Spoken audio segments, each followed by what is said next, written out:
Shalom.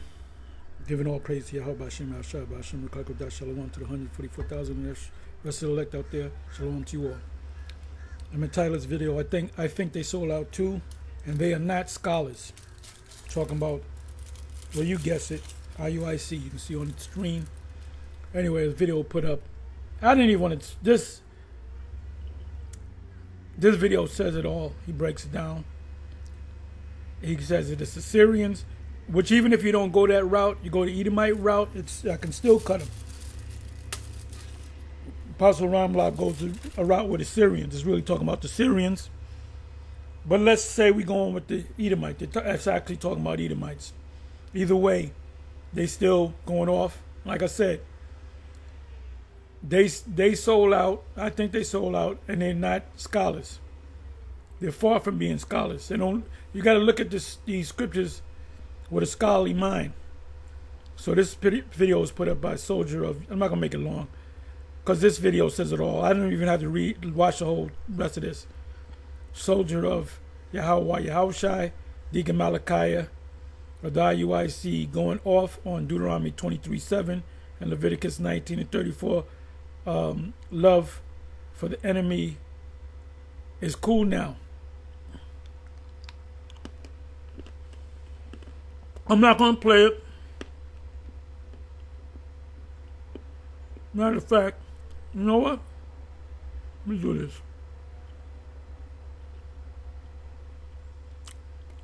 Because we got the receipts.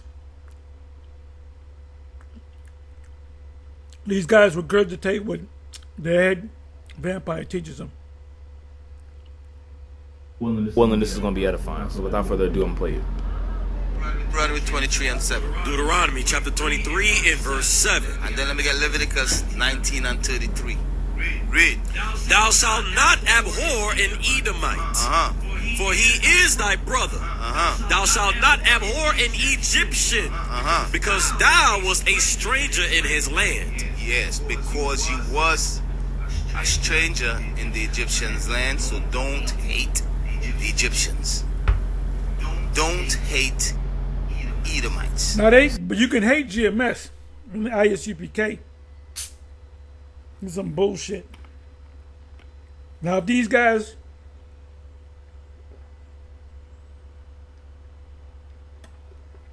I did a big fucking 3-hour workout. I was going crazy. But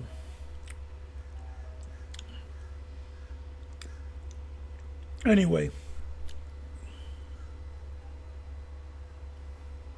what would a scholar do when they come across this scripture?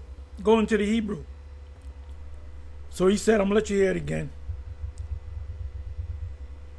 Well, then this is going to be edifying. So without further ado, I'm going to play it. Deuteronomy 23:7. Deuteronomy chapter 23 and verse 7. And then let me get Leviticus 19. Malachi is regurgitating what he was told to say, to teach.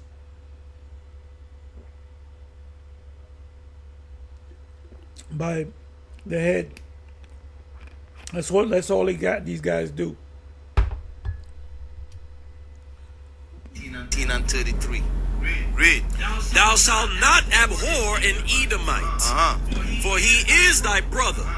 Thou shalt not abhor an Egyptian, because thou wast a stranger in his land. Yes, because you was a stranger in the Egyptians' land, so don't hate the Egyptians. Don't hate Edomites. See that? So he said, don't hate So in the Egyptians. kingdom, are we gonna still love them? Because it's hard to love somebody and chop them up, beat their ass, rape their woman, chop Edomite's head off, put them in a big pit and burn them. It's hard. That's hard to do. You got to Most High burn. They're gonna be screaming, asking for mercy, and you love them because the Most High said to love them. But you're gonna burn them up. No, it doesn't mean that. If these guys were anywhere close to being a scholar, they would actually go to the word abhor. Because the word hate in the Old Testament is written in the scriptures. Now even the chat, this is what the chat said, and it agreed with what we said. The word well, I'll go to it. I'm not going to talk. What does the word abhor mean in Deuteronomy 23, verse 7? What does the word abhor mean in Deuteronomy 23:7? I put mean. I didn't have to. It says in Deuteronomy 23:7, the word abhor, sometimes translated as detest or hate, not hate, come from a Hebrew verb that provides more nuance, than just emotional dislike. Because it's not the word, is the word abhor is not the word to dislike, hate somebody. It says, thou shalt not abhor an Edomite, for he is thy brother. Thou shalt not abhor an Egyptian, because thou wast a stranger's land. Deuteronomy 23, verse 7. That's the King James Bible. Now, the chat is going to get it right. Hebrew word. This is the word. Tha'ib. Translation. Ta'ib, which is actually Tha'ib, not Ta'ib. You have the Ta sound in the Hebrew, but you have the Tha sound in the Hebrew. This is a Tha sound, meaning to desert, to loathe, to consider something repulsive. If you haven't taken a bath in 5 days, people are going to get back because you're repulsive. When you look that word up, you do a word search on this word here in the Hebrew, Tha'ib. In the book of Job, Job's clothes detested him, meaning he kept his clothes on and he started stinking. So it was like parabolic talk. So when it says abhor not an Edomite, it means don't separate yourself from them like they have a disease, because they are lepers, but they're clean lepers. That's why Jacob kissed Esau and had his sons, the sons of Israel, kiss him on the neck. But Esau was a leprous, but he was a clean leper. You can come close to a clean leper, but you can't come close to an unclean leper. That's why Miriam had to go outside the camp for 7 days, and when she came back, her skin came back. So that was a clean leper. If you stayed unclean, scabbed up and all that, you were put out the camp for good. It says, such as idolatry or wicked behavior. In this case, it is used negatively. You should not, and the word there is ta'ib, meaning you must not view the Edomite or Egyptian as morally repulsive. Somebody don't take a bath for a week, you're going to talk to them, you're going to get away from them. Or detestable. Detestable is something like, example, you got a pig that's dead, don't touch his dead carcass. You are to abhor that dead pig. Now, if the pig is alive on your farm, you can touch the pig. It said this despite past history, right?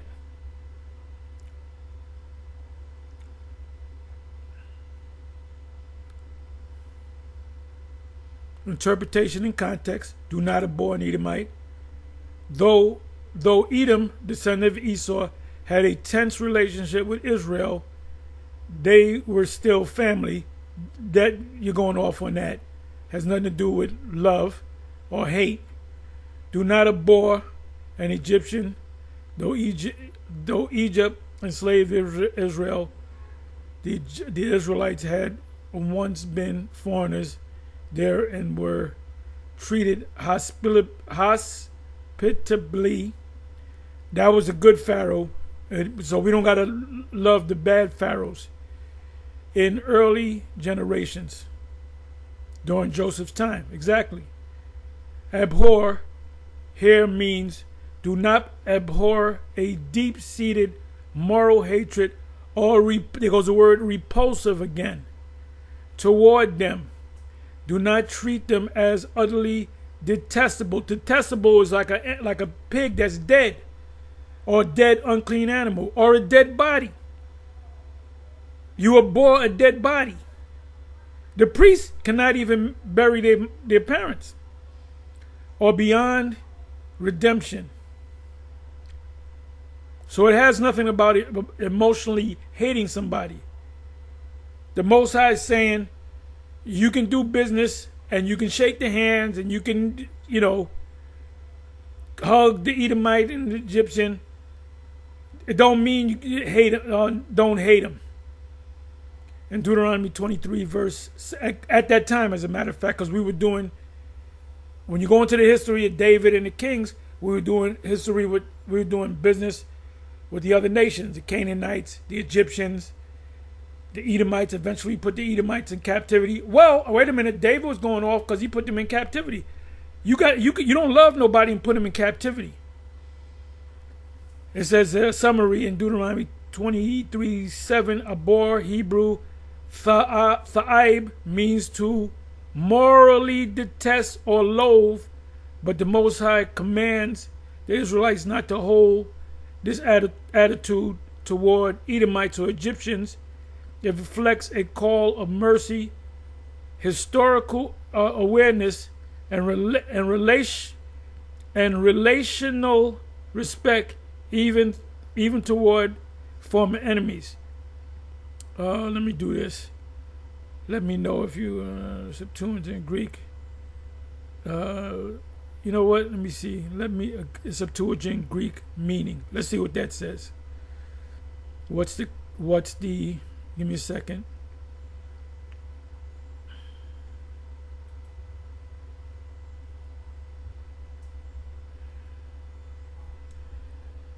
Give me the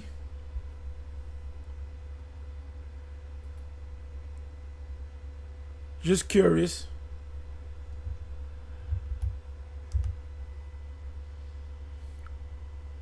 Now you know you can hate your wife. If you have two wives, you can hate one. Okay, it's not okay, translation.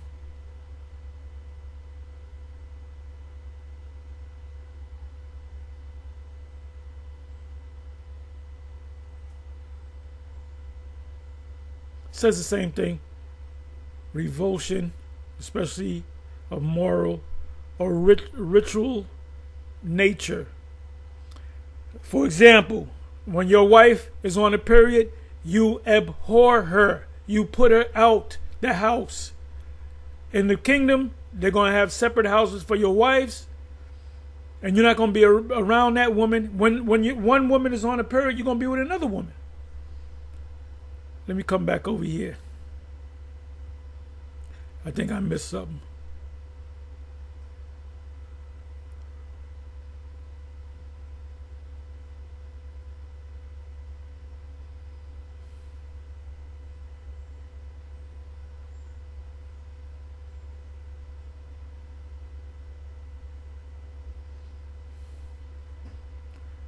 Okay, let me see this. Moral means to morally detest or loathe, but God commanded.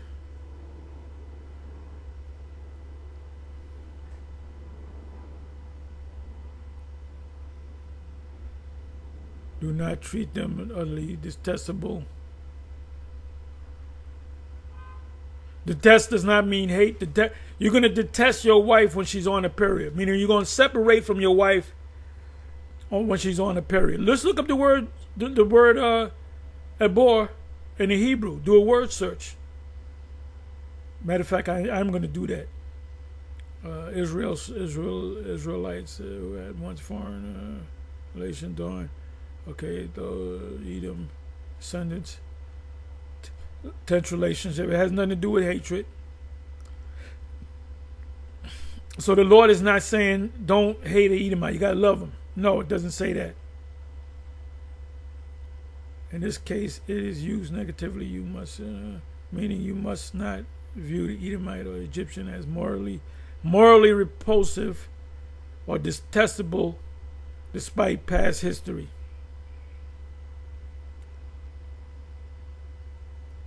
So an Edomite woman that got a period, you can go around her, right? There was something that I missed. Detest, hate. The word, was it ritual? Give me a second. Give me a second.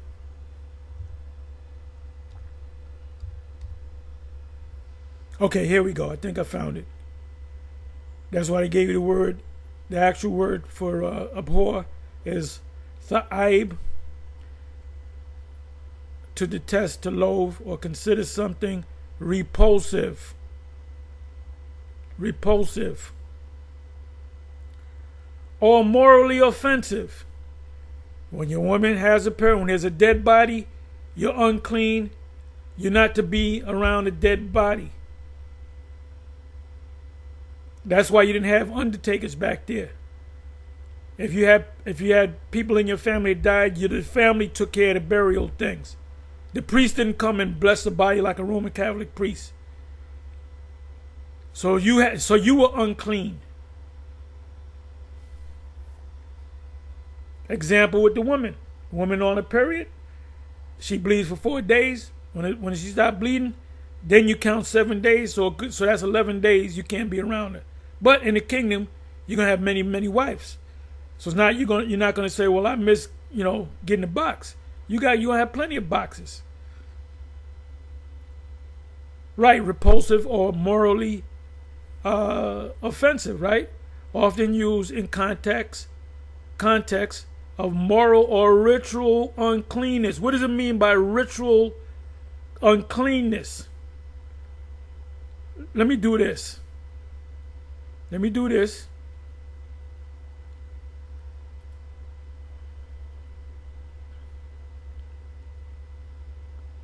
Ask him another question.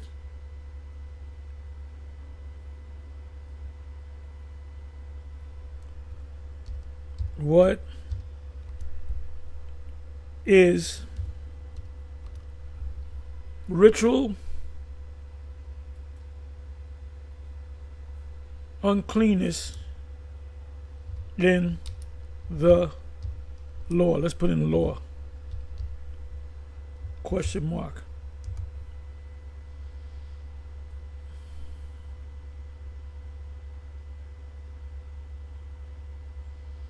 Excellent question. Understanding ritual uncleanness, so-called ceremonial impurity, and the law of Moses is key to grasping many parts of the Old Testament, especially Leviticus. What is ritual uncleanness in the law? Ritual uncleanness.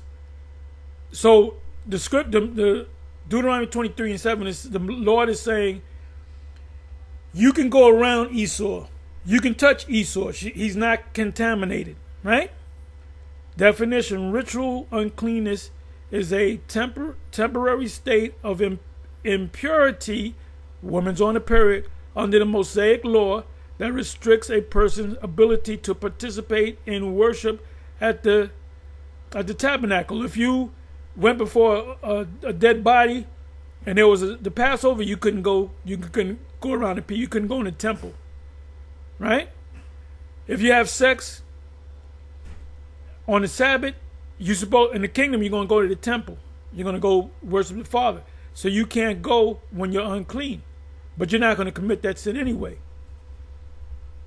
It says it does not necessarily mean sin or moral guilt, but it does symbolize separation from the holiness of the Most High, because your wife, in the case of a period, a monthly, she's unclean for more than 7 days. You guys used to say 7. No, it's when the blood stopped, when she stopped bleeding, then you count 7 days. Because she can bleed for 6 days, and then on the 7th day you can go, no. No, it doesn't work that way.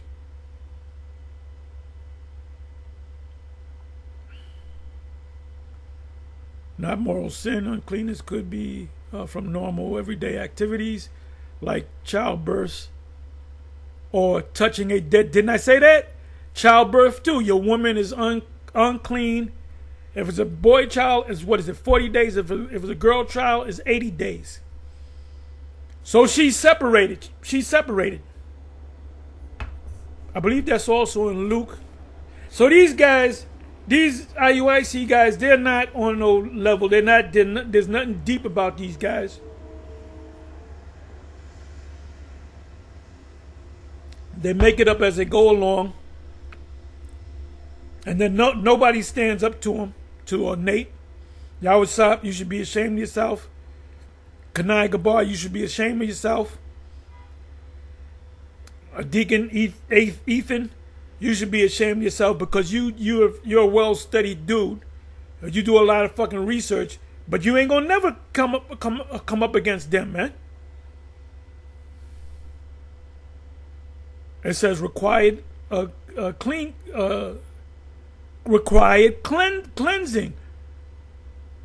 People had to undergo specific ritual or waiting period to become clean again. If you lay with a woman, you and the woman you lay in the daytime, you are both unclean. You take a bath, you wash whatever you have on, you wash your blankets or whatever.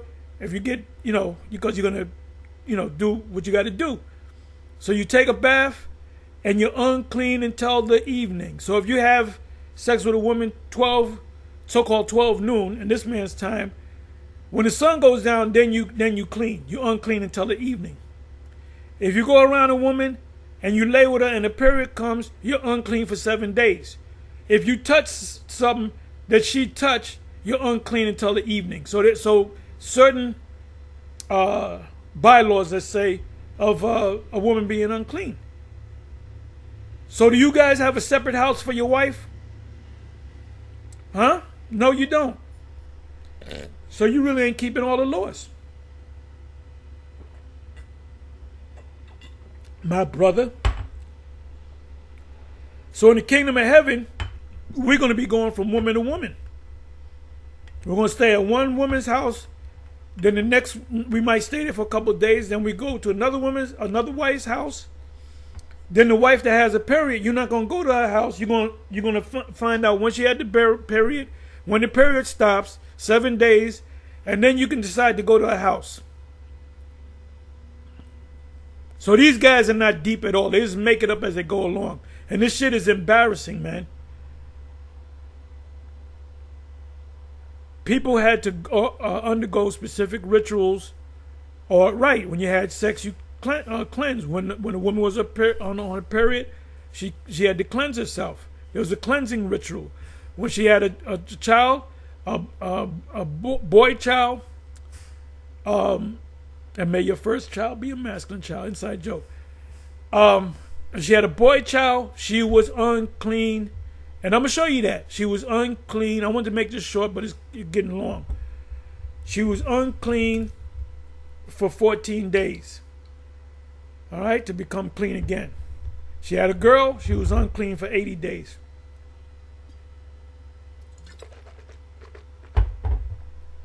While unclean, a person could not enter the sanctuary or participate in sacrifices because you had to be holy.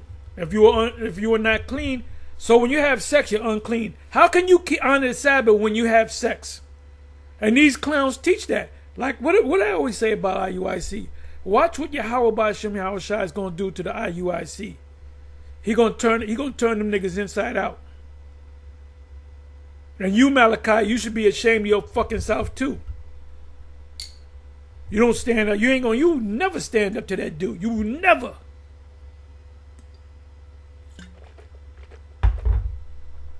You'll never stand up to him. You'll never stand up to him. You just be a good boy. Didn't I say all this? Thank you, Chat GBT. You're better than IUIC. It said examples, because I was going to ask that question. I don't have to answer that question. Let me just go ahead. I'm getting a little excited. Examples of ritual uncleanness in the law. So what did it mean in Deuteronomy 23 verse 7? And we're going with the Edomite. That's an Edomite. That's a Syrian. That's how Ramla broke it down. You can go with that route. But let's say it's an Edomite. It could be an Edomite too. The Most High was saying that you can converse with Esau. You can converse with him. You can shake his hand. You can give him a holy kiss or whatever. Because they weren't enemies back there. Remember when Moses, I believe that's Numbers 20 if I'm not mistaken, Moses went to the king of Edom and he called him a brother. He said, brother, can I go to the road? because we're brothers, right? We brothers. So Esau said, "Nah, you can't come. If you come through there, we're gonna attack you." But the Esau can hate us. We can't hate him. It has nothing to do with hate, you bunch of dummies.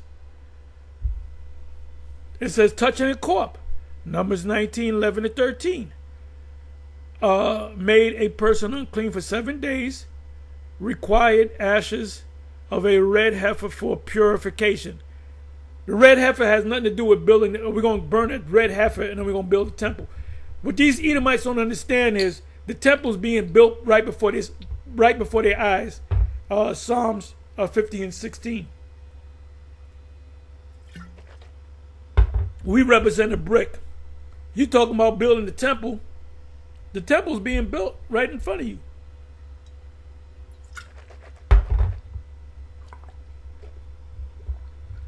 Menstruation, childbirth. Oh, beautiful, beautiful, beautiful. See, these dudes are not deep. Bishop Nader say any old thing, and they like, we call them Yabba Dabba Do Israelites.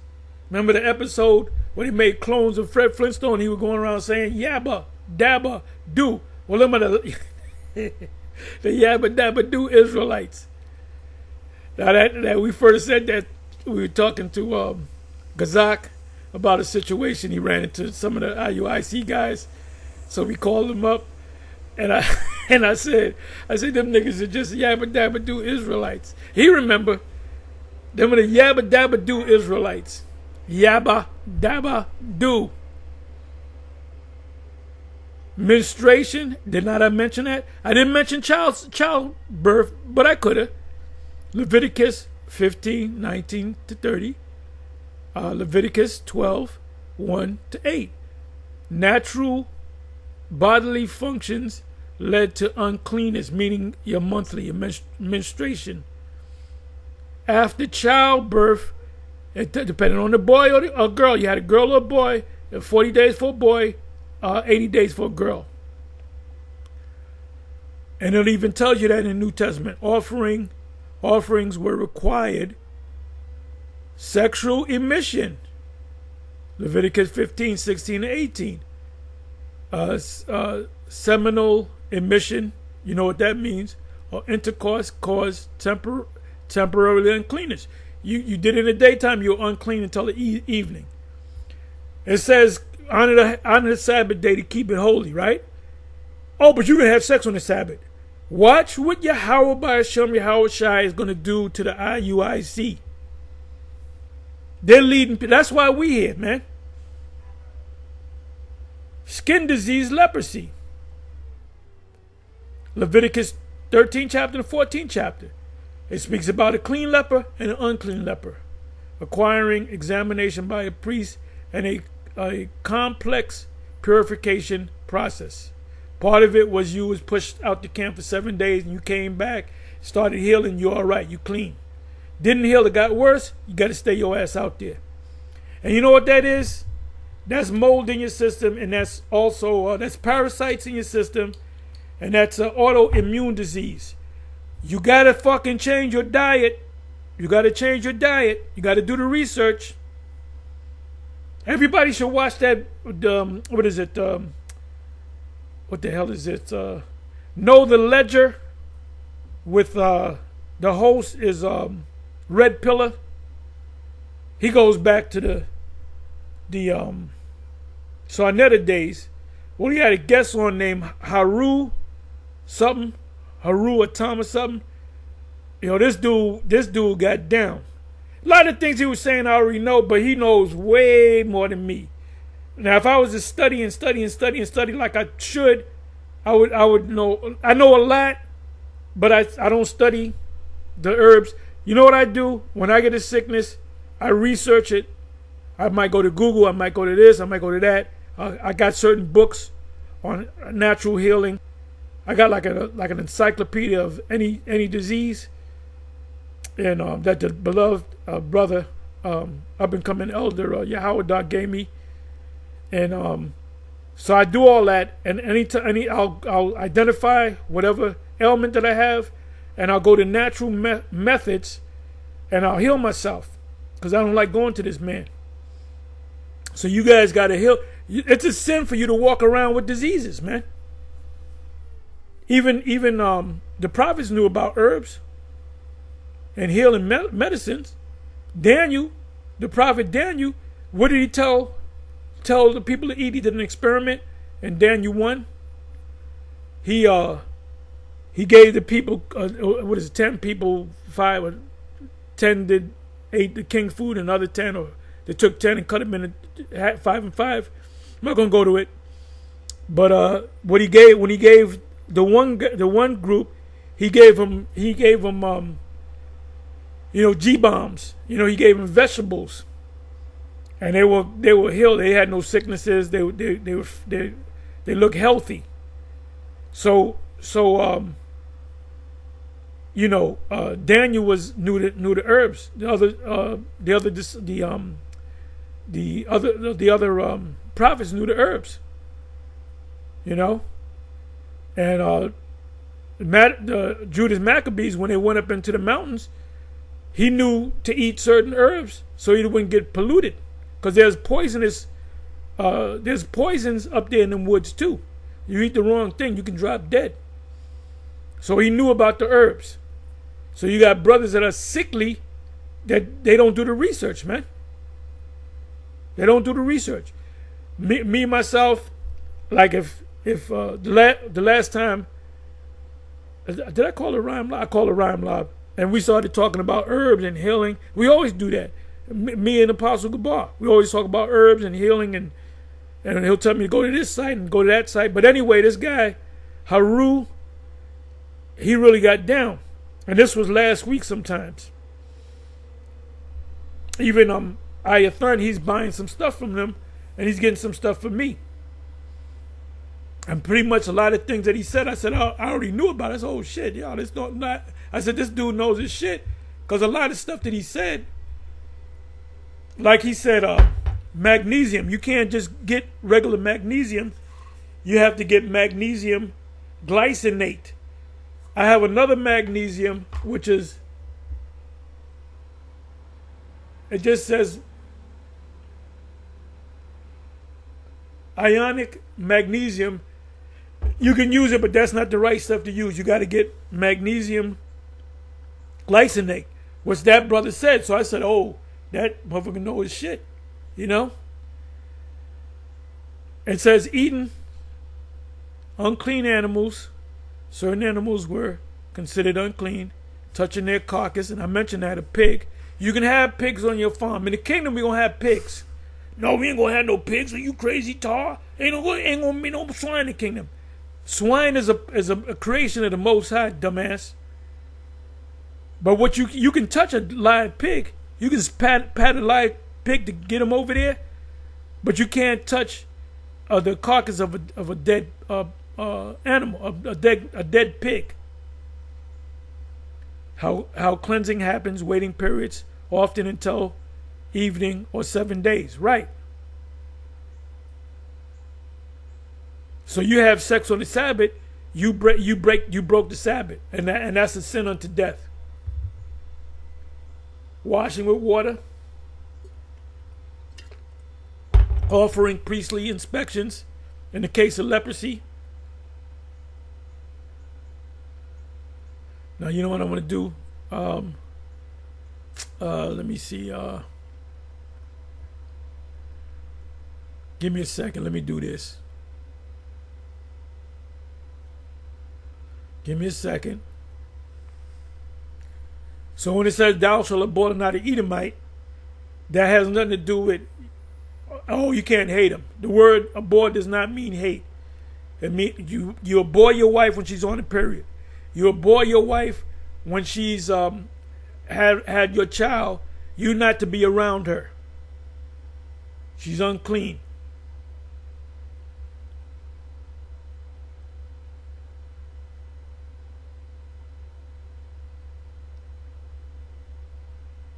The purification period of Elizabeth, the mother of Elijah. Why did I say Elijah? I meant to say John.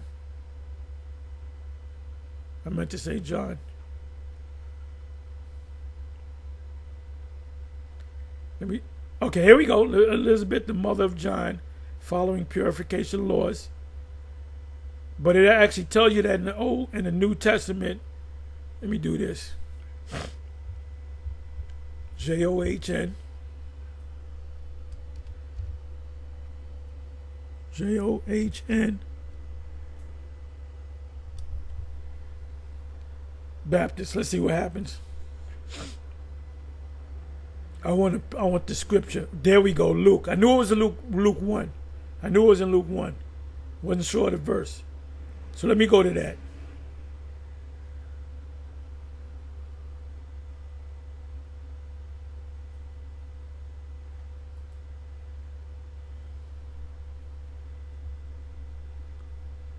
You can't lay with your wife. You can't be around your wife for anywhere from 40 to 80 days.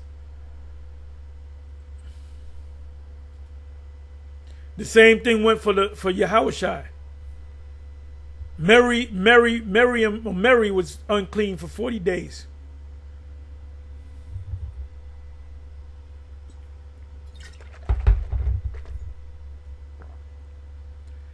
And after those days, his wife Elizabeth conceived and hid herself 5 months, saying, Thus hath the Lord dealt with me in the days wherein he looked on me to take away my reproach among men.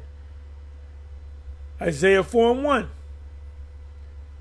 It said, 7 women shall take hold of 1 man, and thou shalt say, we will eat our own food and make our own bread and make our own clothes. Only let us be called by thy name to take away our reproach. So when was her reproach taken away?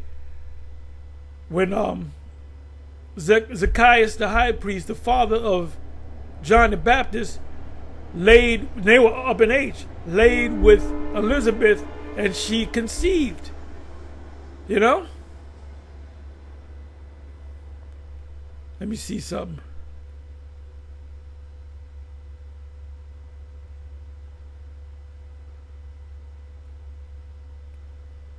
Okay, this is what I want to do. Now, let me do it this way. I'm sorry. Let me do it this way.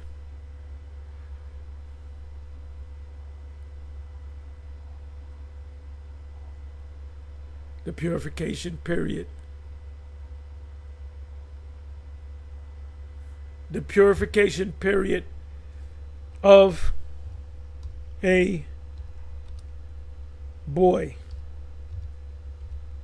Bible.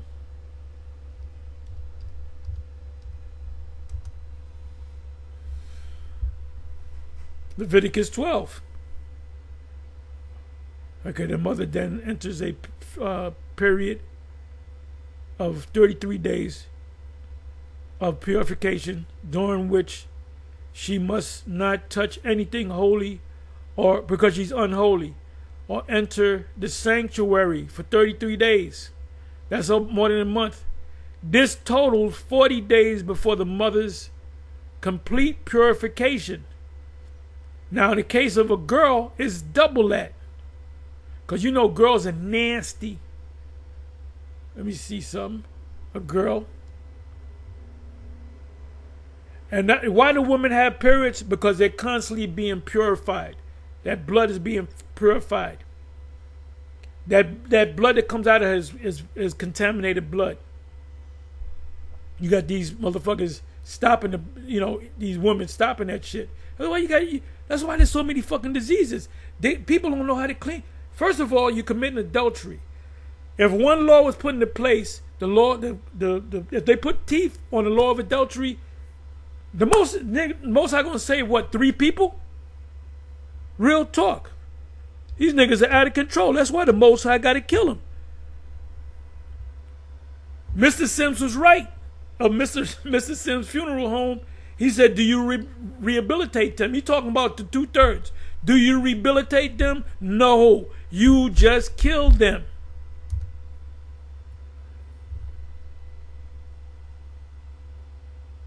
Okay, it's supposed to say 80 days. Leviticus 12, most purification for 8 days. Then 13, the birth of, it said for a boy. Okay, and okay, boom, boom. 33, 34, 35, 36, 37, 38, 39, 40, 41. Okay, and then double those numbers if she gives birth to a girl. So we're talking about actually 40 days. If it's a boy, she's unclean. She can't go to the temple. She's not holy. Her man can't come nowhere next to her. So she's separated, right? But if it's a girl, and those were the girls, inside joke. If it was a girl birth, the mother was unclean for 80 days. She was not pure. She was purified until after 80 days. So there's a big difference. Big difference. So the word abhor in Deuteronomy 23 verse 7 has nothing to do with I hate this person, I love that person. It has nothing to do with that. But because these guys are not scholars and they don't go into the Hebrew, oh, we don't need the Hebrew. That's why you guys are stuck. That's why you guys are stuck.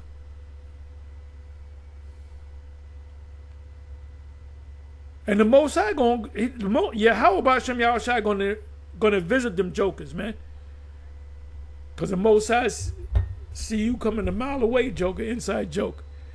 Anyway, with that, I think I said enough. I gave you a lot. I think I gave you a lot. I gave you some law, which Nate never. They give the fringes. They only know one law. The fringes. Niggas only know one law. Anyway, shalom on to the next.